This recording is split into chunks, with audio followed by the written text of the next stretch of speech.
Hello, and welcome to another video from 3.5 Archive. Today, we're going to be doing another D&D 3.5 Prestige Class review, and we're going to be looking at the Menacing Brute Prestige Class from the Races of Destiny sourcebook. Races of Destiny is one of the three racial sourcebooks in that particular series for D&D 3.5. There's also the fourth Races of the Dragon, and there's also Races of Eberron, but we won't get into all that. It's mainly Races of Stone, Races of the Wild, and Races of Destiny. And Races of Destiny covers humans, half-orcs, half-elves, Illumians, and a variety of other similar races that are introduced in the book. And so the prestige classes in Races of Destiny are related to one of those particular races, and the Menacing Brute is therefore half-orcs. So while the name sounds generic, this is a half-orc only prestige class. You're going to need to be a half-orc. And the flavor angle here for this prestige class is that, it says life as a half-orc in a human city is never easy. So you're essentially, a street urchin, or you're a bully or thug that gets by on the streets of a, human metropolis. And all of the features of the prestige class are related to helping you get by in that urban environment. Which is true.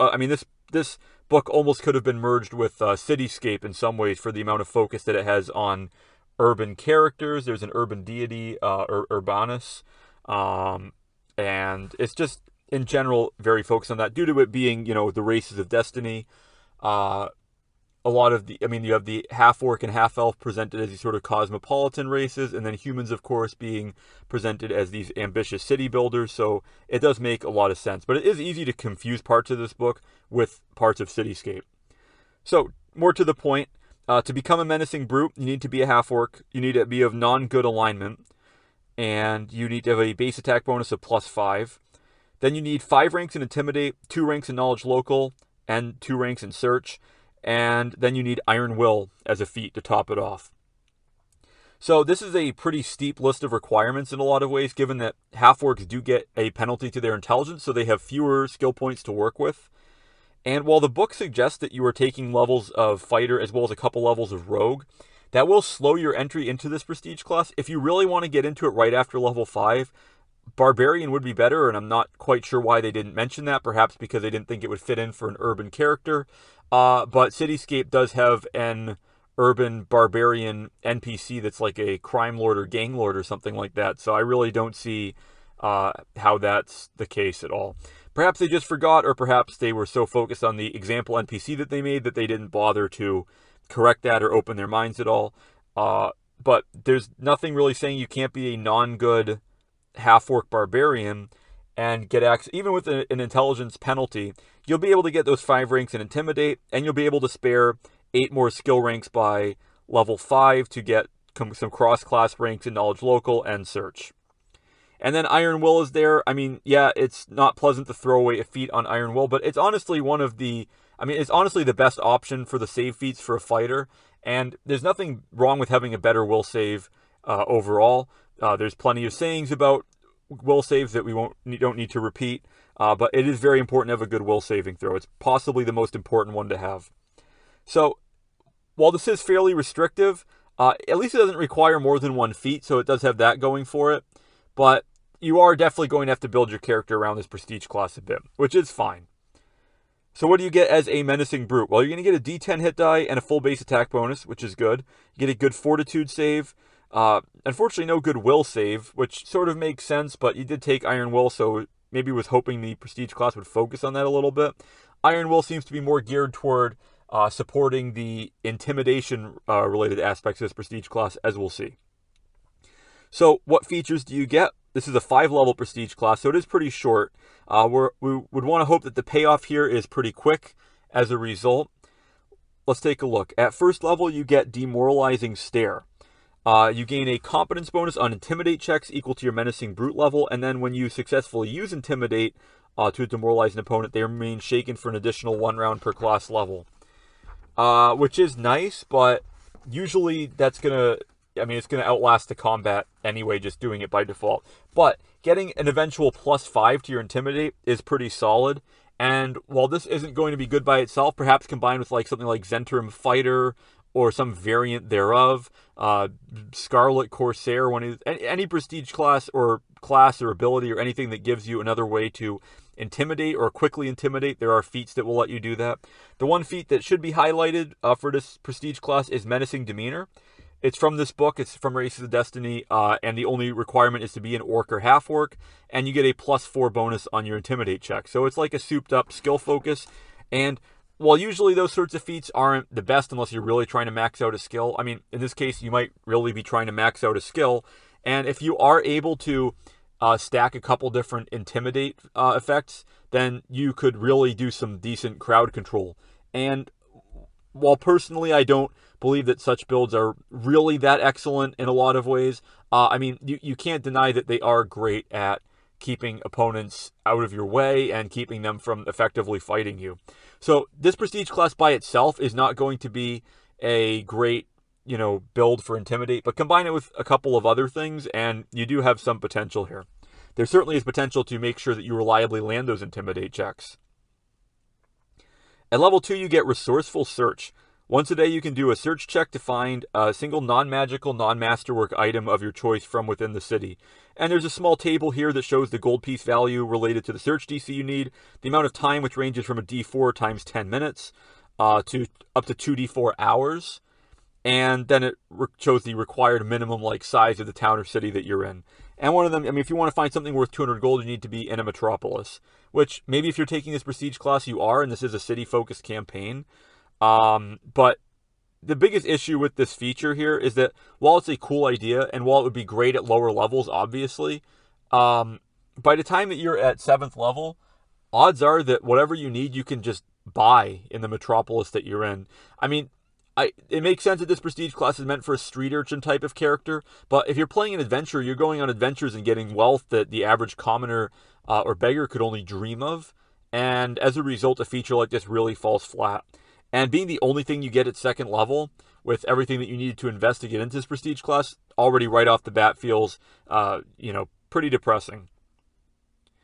At level 3, you get Sneak Attack plus 1d6. This prestige class was clearly designed along the lines of the expectation that you would be a fighter rogue multi-class going into it. That's fine, but you don't need to be, and while Sneak Attack is never bad by itself, it's just extra damage when you're flanking, if nothing else.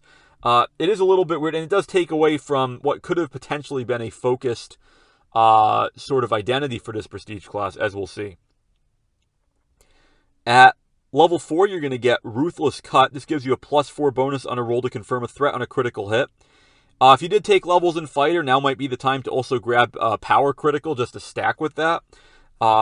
They both seem to be typeless bonuses, or at the very least this one is, so they should stack, and having a +8 to confirm your critical hits is going to really go a long way. I mean, +4 is okay by itself. Maybe it's worth a feat, maybe it isn't. But with a +8, that's going to really turn the tide in your favor there. Especially if you're power attacking, you're going to want to really make sure you land that second hit. And then finally at level 5, you get Making an Example. Anytime you deal enough damage with a melee attack to drop a creature to 0 or fewer hit points or kill it, all foes within 30 feet have to succeed on a will save of DC 15 plus your charisma modifier or cower until the start of their next turn.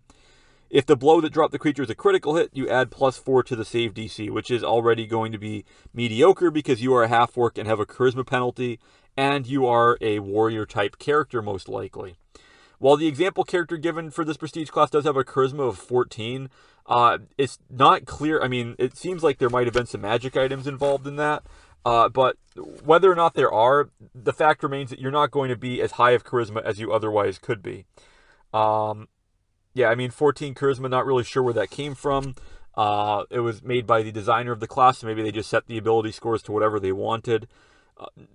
I mean, no disrespect there, but at the same time, we're working with what we're working with, and when you're dependent on that many abilities plus charisma, it really starts to get difficult. What this prestige class really needs, honestly, is a way to get strength on their intimidate checks. The character example given has a +23 intimidate. That's with taking the menacing. Menacing feat that gives you a +4, and that's okay. But with a more average charisma, that bonus would be a +19. which is still okay for level 10 character to have. I mean, that's better than just sinking ranks into it and as a fighter and having a normal fighter's charisma. But it's really not that excellent.